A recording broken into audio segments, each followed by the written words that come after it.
Hi, year 10s. Right, feels weird talking to you this way, but I guess it's better than nothing. So, some of you were struggling with the question 2 on the arcs and sectors classwork from today.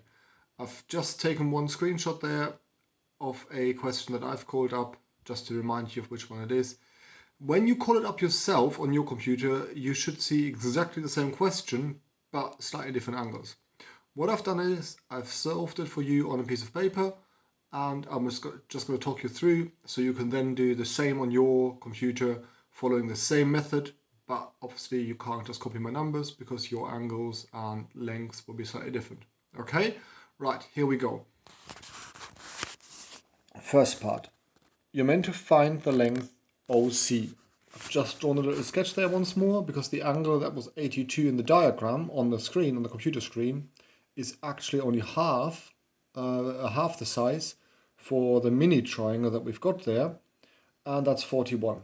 As you can see already, the method to use here is trigonometry. Now, I know we haven't mentioned trigonometry for a little while, but that is what actual problem solving in maths is. I know lots of things are being sold as problem solving, but this is what is actually meant by it. You've got a problem, and you've got to first find a way to solve it rather than just repeating a method that you've just been shown, like in question 1. That's not problem solving, because the problem is really obvious how to solve the method you've just been shown in the lesson. Right, you've got the diagram, you've got the angle, you've got the hypotenuse, and you're looking for OC, which is the adjacent side to my angle. An adjacent hypotenuse leads to a cos. I've set it up here.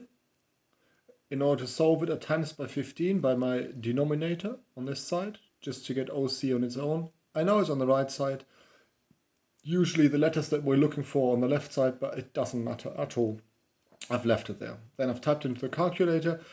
I've actually rounded to 2 decimal places, whereas it's only required to be to 1 decimal place. So when I type it in a minute, I've typed 11.3, not 11.32. Okay? Right, the next tricky thing was to find the length BC. And yes, you've guessed it, trigonometry again. This time you're looking for that side there, and it's the opposite to my given angle.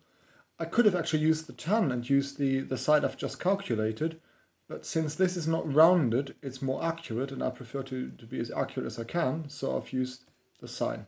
Sine of 41 is the opposite, which is BC, divided by the hypotenuse, which is still 15, times it by the 15 again because it is in the denominator, and it's the bit that is still attached, so to speak, to my BC, and I want BC on its own. It's the division here. To get rid of it, you do the opposite, you multiply. So you've got 15 times the sine of 41. Calculator, make sure it has a little d in the display, so it's in degrees. Otherwise your answer will be slightly off, and we can go into why is it different, what measure is that another time. And there's your answer. Again, I've rounded to 2 dp. It will be 9.8 on my answer sheet. Right. Then you're meant to find the area of the triangle OAB. Just to remind you, I'll go back to the question for a sec.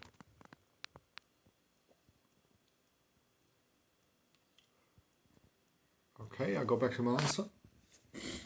Now, that's pretty straightforward. Now, that's actually not tricky. A triangle is always found by doing a half times the base times the height. Sorry about the focus there. The base is the vertical line, 9.84 long, but doubled because now we want the full triangle. And you times it by the height, which we've just calculated above, which is OC. Type it all in, you get 111.39, which will be 111.4 in my answer when I type it in, because it wanted only 1 decimal place. And finally, almost finally, there are 2 more things to do. I want the area of the sector. The area of the sector, you've done it in question 1 before a couple of times. It's not particularly tricky. The angle out of 360 times by pi times by the radius squared. So a bit like the area of a circle, but with this extra bit, with the actual factor in front of it. You get 161, actually 0.00, so it's 161.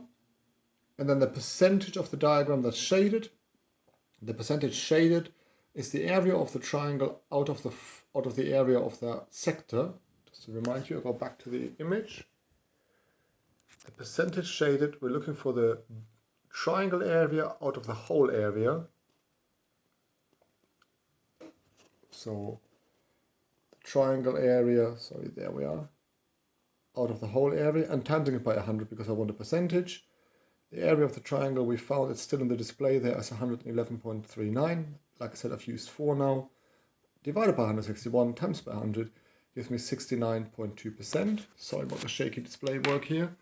And give the computer a minute to adjust. I've also typed it in on MyMaths for you and clicked mark it, and it tells me I've done it right. Phew, thanks for that. Okay, I hope this works for you. I hope it helps. I will in the future be doing more of those walkthroughs, but it would be really nice to get some feedback from you, what you think of it. Thank you. Bye.